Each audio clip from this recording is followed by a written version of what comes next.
Meghan is hardly innocent. She's down in the dirt with me, whether she likes it or not. Stripping Meghan and Andrew of their titles was the right course. I have full confidence in Catherine and William.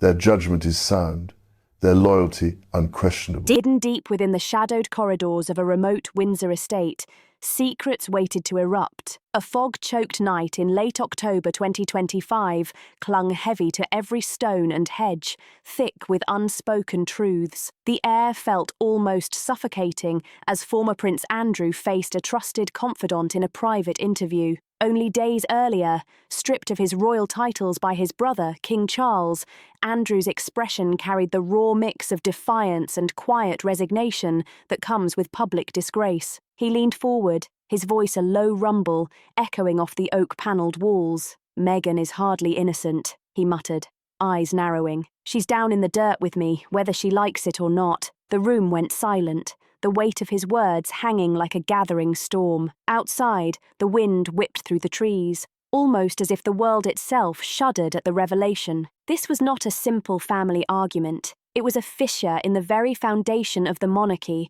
one that threatened to pull in figures from across oceans. For years, whispers swirled about hidden connections and secret associations. But with Andrew's complete fall from grace, the floodgates seemed ready to explode. How had it come to this? And how deep did these ties really run? Buckingham Palace had long prided itself on discretion, but secrets of this magnitude claw their way into the light, no matter how tightly they're locked away. Andrew's path to this moment had been slow, agonizing, a public unravelling for all to watch. Once celebrated as a naval officer and the Queen's favoured son, Andrew's life had spiralled amid ties to Jeffrey Epstein, the financier whose scandalous web ensnared the rich, powerful, and famous worldwide. Unsealed court documents over the years painted a world of lavish parties, private jets, and friendships that would later haunt him. Andrew had always publicly denied any wrongdoing, but his statements grew strained as pressure mounted.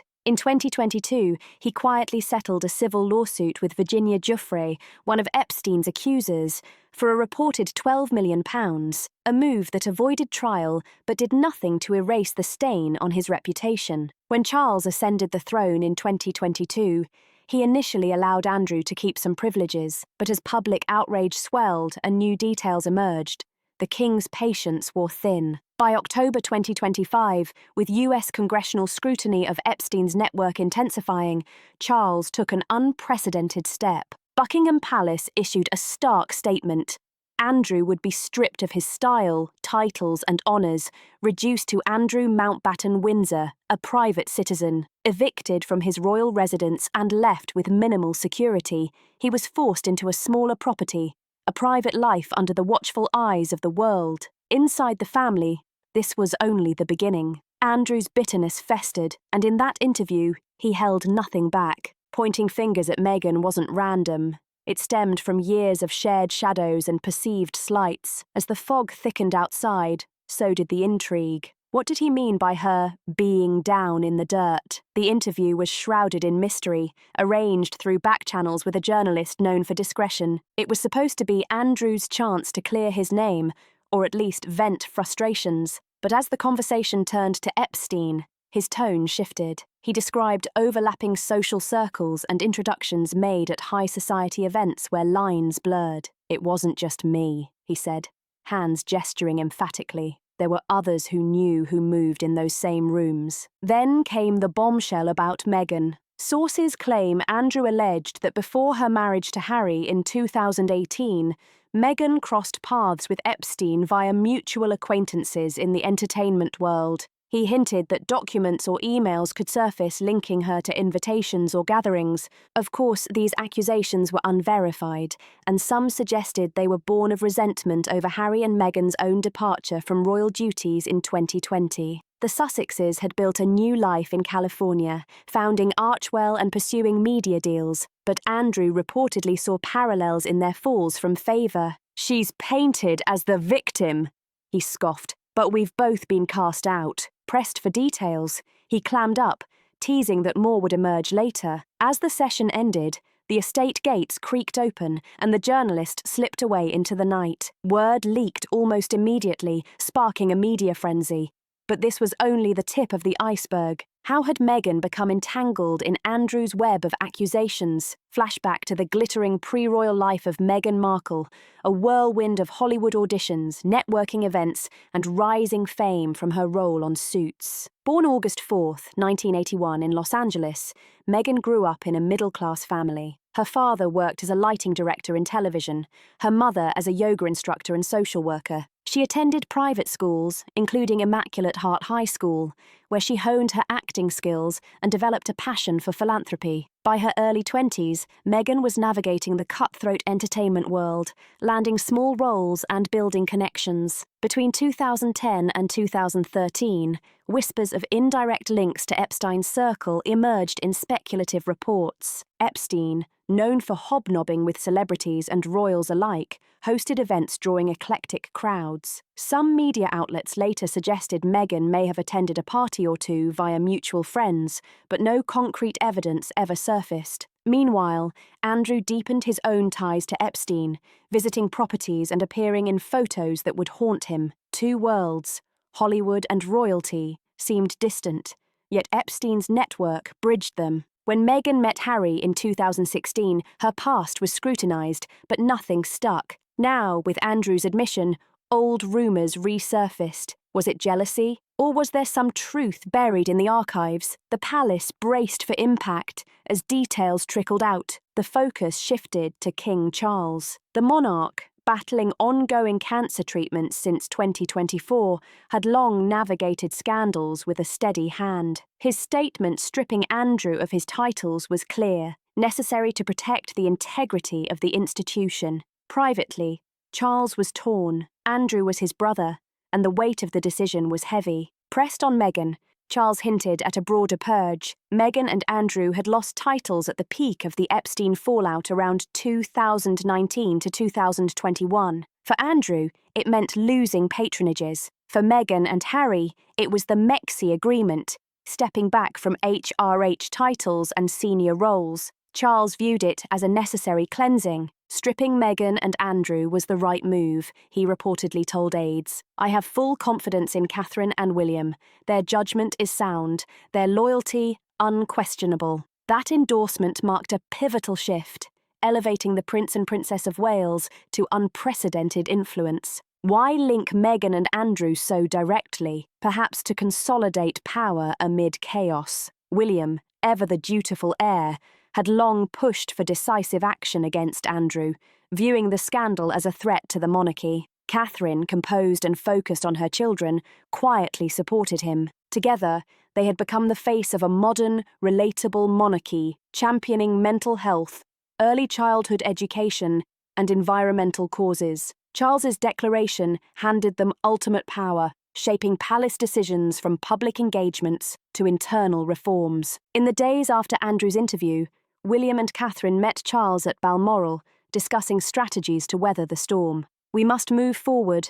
United, William urged. Steady. Catherine nodded. The public needs to see strength, not division. As the meeting ended, the trio stood on the castle balcony overlooking the misty highlands, a symbolic passing of the torch from old guard to new. Across the ocean in Montecito, Harry and Meghan watched the drama unfold with mounting concern. Would this admission drag them deeper into the mire? Meghan responded swiftly through a spokesperson, denying involvement and calling Andrew's claims baseless and desperate. Her life post-royalty had blended advocacy and entrepreneurship, from Netflix deals to her American Riviera orchard brand, yet shadows of the past lingered. Digging into her biography reveals a woman of resilience. After graduating from Northwestern University with degrees in theatre and international studies, she worked as a briefcase model on Deal or No Deal before breaking through on Suits, a journey that reflected both grit and determination,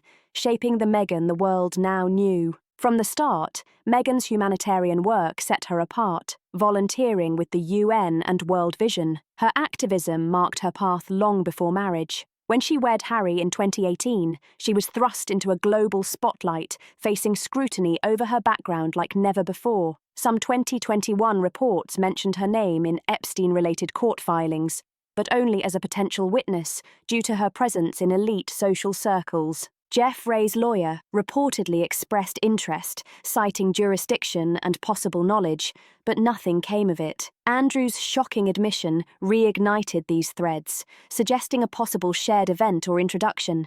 But without proof, it remained speculation, and tabloids pounced. Meghan focused on her family, raising Archie and Lilibet, staying deliberately out of the storm. Protective as always, Harry stood firmly by her side, yet the palace's silence spoke volumes. Was the king drawing a line? King Charles's rare public address in November 2025 added fuel to the fire. He alluded to difficult choices made for the family's sake, while privately consulting advisors on the Sussexes' remaining titles. Speculation swirled that Harry and Meghan could be next in line for title stripping, especially following Andrew's precedent. Charles publicly praised William and Catherine as the monarchy's bedrock, hinting at a consolidation of authority. This shift gave them ultimate power, control over family appearances, budgets, and policy guidance. William's Earthshot Prize received increased royal backing, while Catherine's Shaping Us campaign expanded dramatically. The change was subtle but powerful,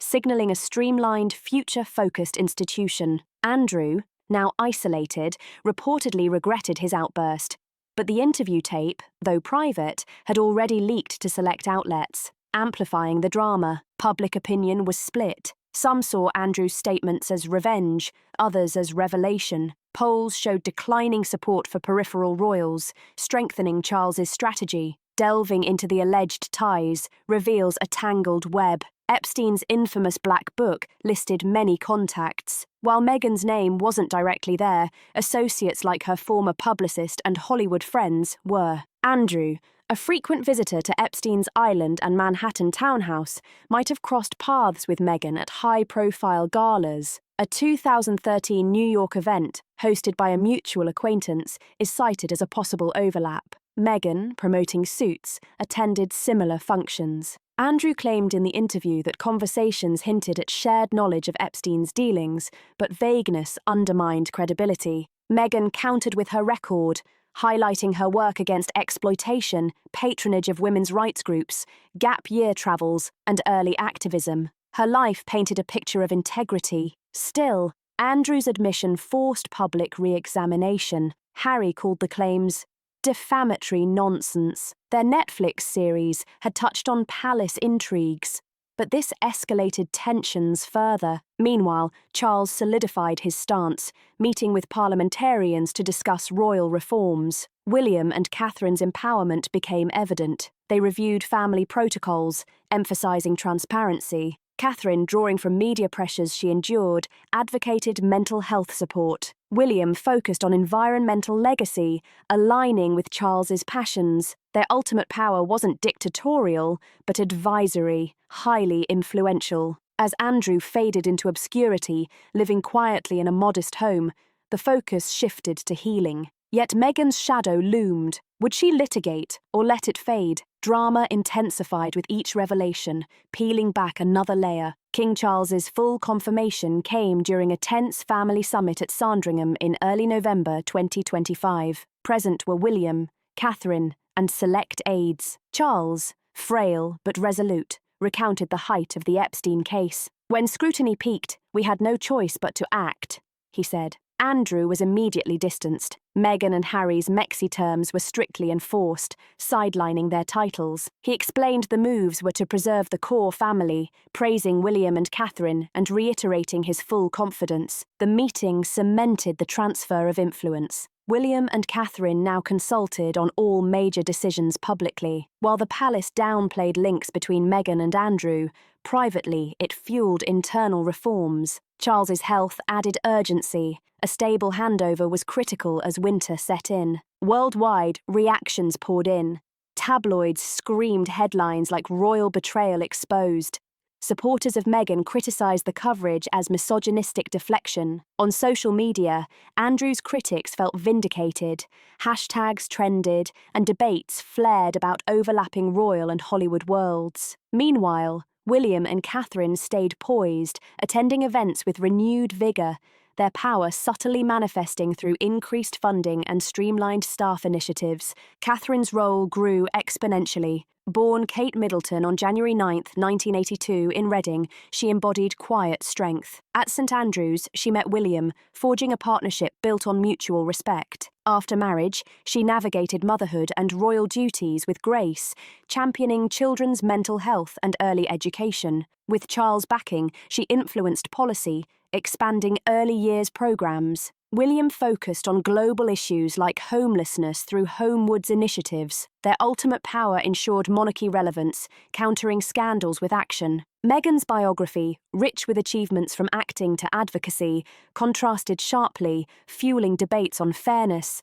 Fallout extended to transatlantic relations. Harry and Meghan's Archwell faced scrutiny, yet they persevered with projects like the Invictus Games. Charles's words hinted no reconciliation was expected. By late 2025, family dynamics had shifted irreversibly. Polls showed 60% supported Andrew's stripping, but only 40% believed Meghan was involved. Protests outside Buckingham Palace called for transparency, while William and Catherine hosted strategic roundtables on reform. Andrew, regretful, retreated further. Meghan leveraged the moment to amplify her voice, launching initiatives on media literacy. Charles's health stabilized, allowing focus on legacy and potential further title changes. Biographical digs highlighted Andrew's naval career and trade envoy role, but Epstein ties eclipsed them. Meghan's UN speeches and charity work served as counterpoints, weaving personal histories into the scandal and humanizing the figures. Ultimately,